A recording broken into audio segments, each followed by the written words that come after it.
Hi guys, it's Mark Zicree, writer of Star Trek, also known as Mr. Sci-Fi, and also known as Mark Zicree of Space Command. So what we're going to talk about today is I have seen the first 7 episodes of both the Orville and Star Trek Discovery, and I want to talk about them. It's going to be a very interesting time. Many of you know that I came up with stories for Star Trek: The Next Generation and Deep Space Nine, and co-wrote Star Trek: New Voyages, World Enough in Time, starring George Takei, which is here on Mr. Sci-Fi. You can watch it in its entirety. Um, and I grew up watching Star Trek, so I'm very, very, very steeped in Star Trek lore, and it's been a big influence on my life, of course. So here we go. Now, what I'm also going to talk about is some of the history, some of the things behind these episodes and these stories. And so let's just dive in. Um, Essentially, those of you who've been watching Star Trek Discovery and the Orville know that Star Trek Discovery is a dark story dealing with the Klingon War. It's set before the original Star Trek in the chronology, and it has what seem to be many anachronisms, holodecks, food replicators, instantaneous transportation hither and yon. In a way, it could have been set after Star Trek The Next Generation in the chronology, and it would have been just fine in terms of its technology. But the idea is that this is a secret ship, blah, blah, blah, it's an advanced technology. Okay, fine. But it tells one big arcing story. Now, interestingly enough, episode 7 started to tell self contained stories with a beginning, middle, and end, whereas all the previous 6 were one big arc story. Now, the problem with a big arc story is you're locked into that story. Whereas if you're telling a different story every episode, well, one episode might not be that good, next episode's better, blah, blah, blah. You've got a little bit of give and take within the structure. Whereas if you're telling one story, if people don't like that story or if that story is not quite working out, very hard to course correct. But we'll get into all of this. So let's talk first. And by the way, for those who don't know, I've been shooting a big project called Space Command. It's very much in the Star Trek tradition. We're going to be releasing the first 35 minutes, the first episode, very, very shortly. It's almost ready to put out into the world. So you'll be able to see what I've been doing, which I think goes sort of right between Star Trek Discovery and the Orville in terms of angle of attack and what we're doing and the kind of stories we're telling. But it stars Doug Jones and Bob Picardo and Mira Furlan and Bill Mumy and many, many stars from Babylon 5, from Star Trek, various iterations of Star Trek, etc. Now, the reason I mentioned Doug Jones is because he's starring in Space Command and Star Trek Discovery, and we had dinner with him last week, and we talked a lot about Star Trek Discovery and Shape of Water, which is the new Guillermo del Toro movie he's starring in, because I wrote a book with Guillermo del Toro, so we sort of share Doug between us, and so there's sort of this triangle of Doug Jones between me, Star Trek, and Guillermo del Toro, but I think Doug is a very, very good actor. I think he's actually much better represented in Space Command, which you guys will be able to see soon. For one thing, you get to see his face because he is always playing creatures. You never get to see what he looks like. He's got a wonderful, soulful face, a great quality, but he's also got a great, gentle spirit. And I think in Star Trek, they're playing him as sort of an arch, rigid character, very much like Odo. I think he's doing a good job, but I don't think it serves as well as a more sensitive kind of character, and so we can get into that, and again, you guys can be the judge of all of that stuff, but in terms of the Orville, it tells a self-contained story. Basically, it's Seth MacFarlane's Star Trek: The Next Generation, pure and simple, and that's fine. It's got a very '90s aesthetic, a very '90s look. It's starting to comment on things in the modern day in a way that the original Star Trek would have been commenting on issues in the '90s, but it's still commenting now on issues in the 21st century. So that's very interesting. And it started as kind of broad, kind of goofy, silly stories, where reality TV is the solution to one story. And it takes you out of that reality. But more and more, it's getting more and more serious, and you have jokes within the dialogue that are coming from character, but the stories are very serious. And I think this was always Seth MacFarlane's intent. I think his idea was he could sell it to Fox and the critics and so forth as another Seth MacFarlane comedy, and then guide it much more toward a serious show. And I applaud that. I think it's great. The interesting thing, though, is legally, what protects him, by the way, is you can't just rip off Star Trek or rip off other shows. For instance, Paramount and CBS came down on the Star Trek fan films and have essentially stopped them from production. Star Trek Phase 2 has been stopped. Star Trek Continues has been stopped. They're finishing out their run, but but Star Trek as a property is legally protected. But satire if you're satirizing something, you are legally protected. You can satirize something, and then you're legally covered. So in a way, Seth MacFarlane, in doing the Orville ostensibly as a comedy, protects him legally. I mean, one can say, well, it's space opera, and they didn't originate spaceships and all of that. But if you look at Star Trek: The Next Generation and the Orville, you can see the sets, the costumes, a lot is very, very direct, and deliberately so, of course. And some of the characters are very reminiscent. For instance, the you know one of the characters on the Orville is very much like Worf, and you know, and the sort of the robot or artificial intelligence or machine character sounds exactly like Data, even though it's not played by Brent Spiner. Um, but again, I think the Orville is a very good show, and let's get into this. Let's just dive in. So, because as I say, I've watched 7 episodes of each. I'm going to compare and contrast and talk about that. In terms of what Doug Jones told me over dinner, some of it I can't share with you because, after all, we're friends and it's confidential, and that's fine, and that's as it should be. The internet should not be an open door on everything. I believe in privacy and respecting people's rights, so fine, fine.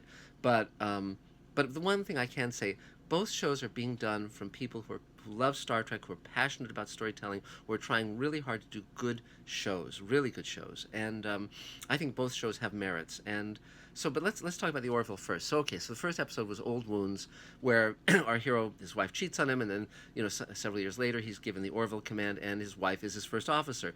That's something that Star Trek never did, and that's actually very fun. And the characters in the Orville are very good because they're funny, they're well cast, they're interesting, they're varied. They also care about each other. Many of them are friends to each other. They hang out with each other in their off times. There's a warmth that initially Star Trek Discovery was lacking. It was a harder, edgier show. Now it's moving toward more warmth and more connection, but Orville was doing that right off the bat. Also, it's fun. Orville, some of the jokes I don't find funny. Some of the jokes I do find funny. So, you know, that's going to be along whatever scale your sense of humor works. But the initial show was largely comedic. There were jokes that were just sort of jokes for their own sake, and it was kind of thud. And then Command Performance, the second episode, they land on an alien zoo. That's a very old science fiction trope. It was done on Twilight Zone and People Are Alike All Over, which is based on a short story by science fiction writer Paul Fairman. Then, of course, the first Star Trek pilot, The Cage, was, you know, they're in essentially an alien zoo for a different purpose, but it was the same gag. So a lot of this stuff is not fresh. The challenge, of course, now is that there have been so many Star Trek episodes. To do something fresh is very, very difficult. But what is fresh about the Orville is he's with his ex-wife. That's very fun. There's a girl who has super strength. That's very fun. There's a same-sex couple from a race that only has male characters, and that's very interesting. It's almost like gay Klingons, which is fun, and they lay eggs. Again, fun. It's a good joke, but it also is interesting, dealing with mating habits and so forth. And that led to the third episode, which was the first of the episodes of the Orville, where you start to get a sense of this more serious intent, because that was about an all-male race that has a female child, and do you change her sex? And that became a court case, and ultimately our characters lose and the sex is changed. And that was a very interesting and thoughtful episode, dealing with transgender issues, issues of gender, issues of same-sex couples, all sorts of stuff. Very thoughtful episode, and one that Star Trek: The Next Generation hadn't done. Now, also, I think many of the writers working on both shows are very well read in science fiction. For instance, the same-sex aliens are called Moclans. Now, there's a famous science fiction story by Murray Leinster that was done as an X-1 radio show in the 50s called If You Was a Moclan. And there was an alien race called Moclans. Now, this may be a coincidence or may be very deliberate, but it's fun. And though often they're poking, Orville is also doing another thing that the Discovery can't do, which is poke fun at its own genre, poke fun at itself. So, for instance, when they have these characters who are sort of like the Jem'Hadar or like the Klingons, they call them the Krill. Well, of course, Krill are little tiny, you know, seagoing creatures that baleen whales eat. And so that's very funny and very deliberate. And in that episode, they talk about funny alien names and how to choose an alien name. And again, that's something that science fiction writers have been trying to do for forever. And but fun. So it's poking fun at itself without. But now it's getting to a point where you can still take the story seriously. So that's just great. So so that third episode started to turn the show towards something very serious and very different. Then the fourth show was If All the Stars Should Appear, and that was basically a colony ship where the characters in the colony ship don't know they're on a spaceship. Things have gone awry within the spaceship, and the knowledge of what they are is lost. And interestingly enough, there was the first version of this appeared in 1936 in a short story, but the popularized version, the first time it really became a popular notion, was in 1939 with Robert Heinlein, a very famous science fiction writer, and he wrote a story called Universe, and here it is. Look at that. Look at that, pretty cool, huh, guys? And it was a colony ship. He then made it into a novel called Orphans of the Sky, and it was done. Also, that notion appeared in a Star Trek episode called "For the World Is Hollow and I've Touched the Sky," a very good episode of the original Star Trek. And in a way, the Orville is much more, in terms of its stories, it's much more similar to the original Star Trek, actually. And also, another thing that the Orville can do that that Discovery can't do is it can be cheesy. It can be silly in its production quality. For instance, Star Trek Discovery has to go toe-to-toe with Game of Thrones in terms of production level, or Westworld. It's costing $8 to $10 million an episode. It has to look like a major feature. The level of sets, the level of everything is huge. Costume design, alien design, everything has to be enormous. And whereas the Orville, because it's ostensibly funny, they can have aliens who look sort of like kind of goofy, or they can shoot on the back lot and it's obviously the back lot, or they can have an alien race that's driving cars and looks just like our world, and it's it's comedy, it's funny, it's sort of like, so you give it a get out of jail free card on that one, and that's that's fine, because again, the stories and the characters are what you care about, and but in a way it's not a level playing field, because the Discovery is putting itself at a level of delivery, a level of production much more challenging than the Orville, in terms of effects, in terms of aliens, in terms of a lot of stuff. Makes it much harder. So, but If All the Stars Should Appear was dealing with fundamentalism. It was dealing with the notion that holding on to a belief system, even when you know that that might kill you and that it's not true, why do that? And it was dealing with human nature, how we hold on to beliefs even when they damage us, and that was starting to deal with religious issues, all sorts of issues, and in an interesting way, and it was a good episode. It was a good show. Then the next one was, now also it had a surprise guest star, and when Liam Neeson shows up as the centuries long video of the captain of the original vessel, the original mission. So that was, wow, gosh, Liam Neeson. And then the next week it was the episode Priya, and that was Charlize Theron. And holy cow. And then you remember, well, she was in that Western comedy that Seth MacFarlane did. She starred with him. So, okay, so he can reach out to people in a way and get actors to do fun little guest stars. And again, this makes the show fun. And that was about a antique dealer from the future who basically has sold the Orville to a future collector, and she's taking the ship. She saves the crew, taking the ship into the future, etc. Now that's fun, because basically what we learn is that the entire ship would have been destroyed, the entire crew would have been destroyed if not for her interference. So now we're on a separate timeline. Now the future is going to be different. And so in a way that's almost like a riff on J.J. Abrams' Star Trek, or a commentary on it, because now the characters are on a very different timeline. Just a fun little throwaway, but it was a it was a fun episode. Charlize Theron was fun to have in the episode. It dealt with issues of romance, and again, issues of an ex-husband and ex-wife, the issues of jealousy, because his first officer thinks that Charlize Theron's character is a threat, is a danger, not to be trusted, and the question is she jealous because her ex-husband, who she still clearly cares about, is attracted to this woman. So again, these are stories that Star Trek didn't do, and these are fresh stories, and they're fun and meaningful.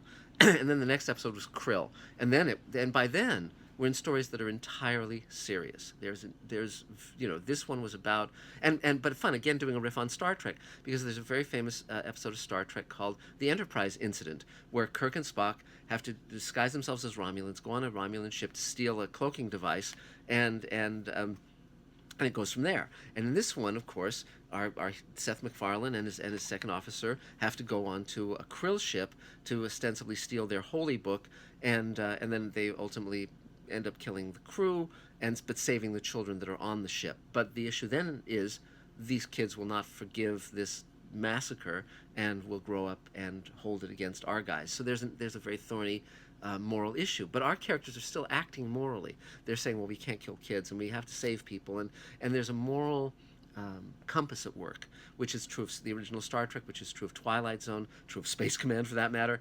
And it's nice to see.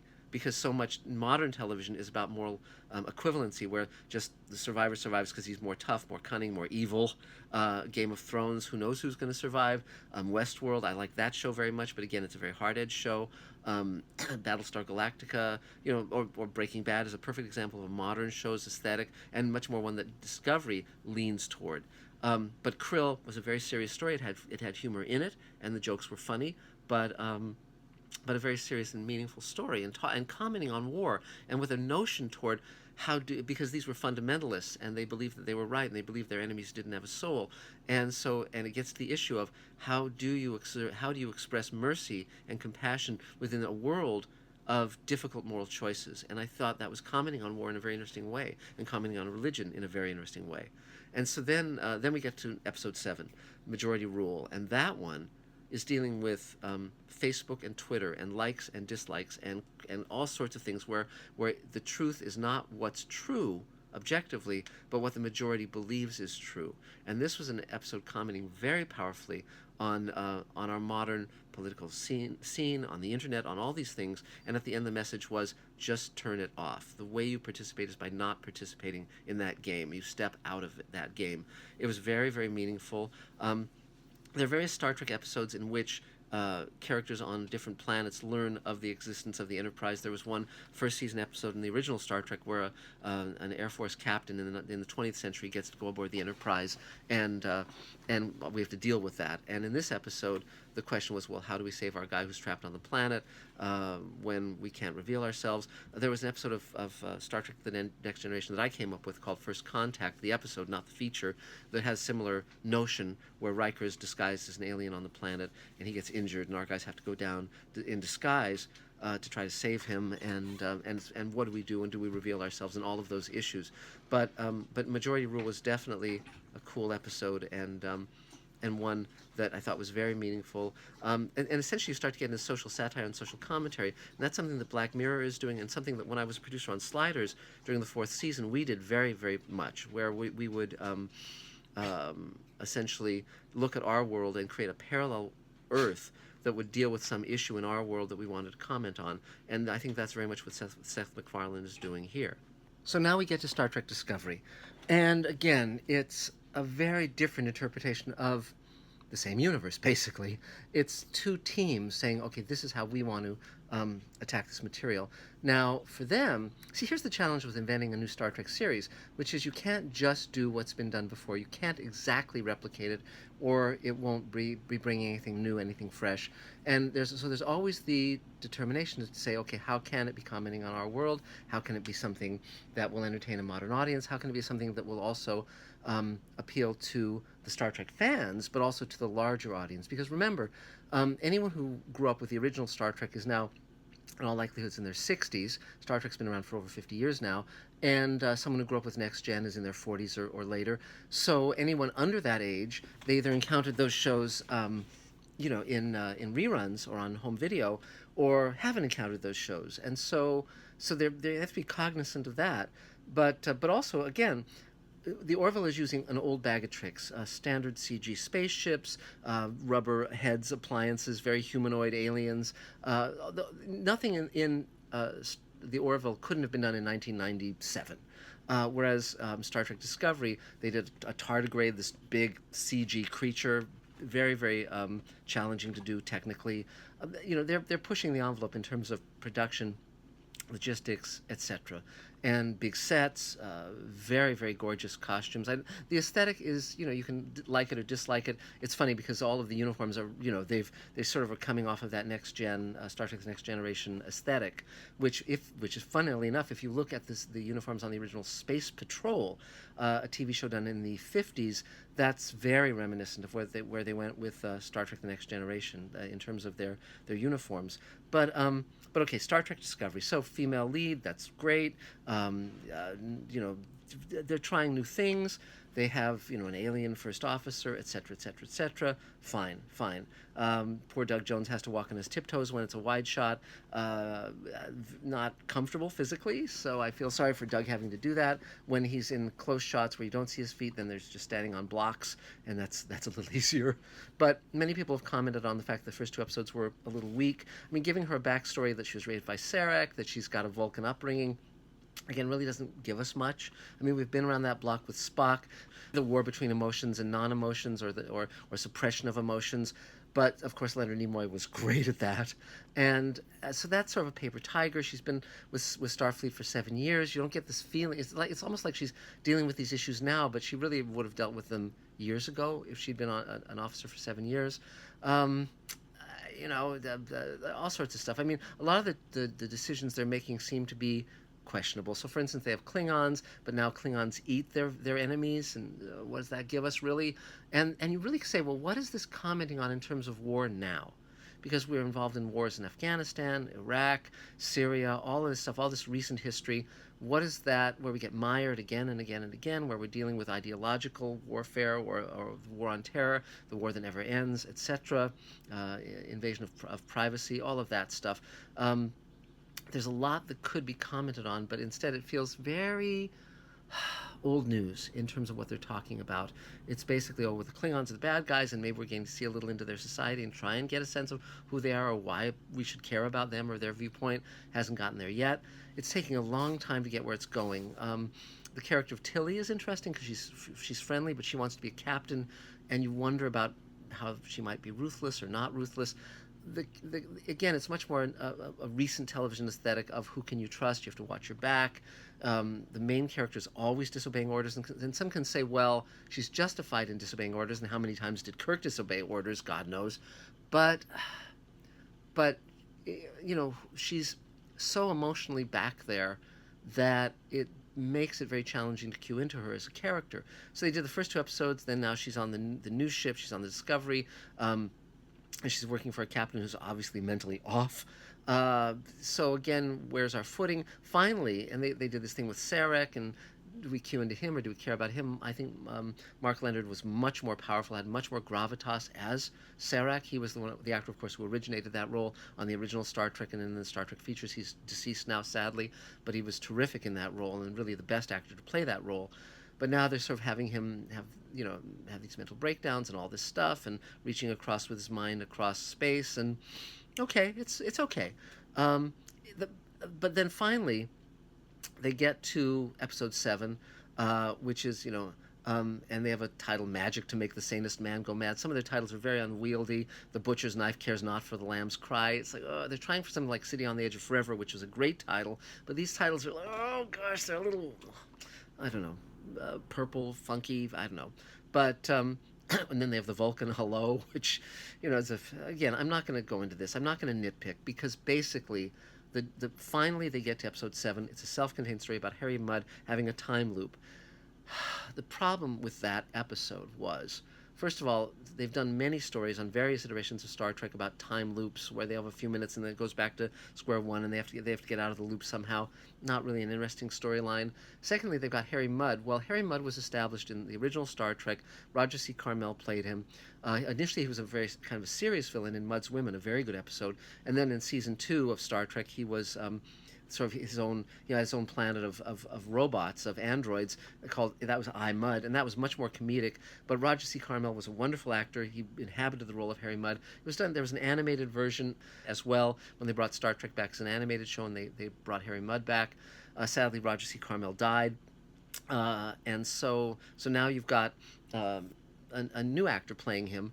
And he's okay, but they're having him be such a villain and so murderous and so psychopathic. There's no delight in that role. There's no delight in how he plays it. Now, in that episode with Harry Mudd, they do have the characters acting more warmly toward each other and seeming to care more about each other. And you have Michael, the female main character, starting to have a bit of a romance with a security officer, and this is all well and good, moving toward a warmer kind of show, hopefully.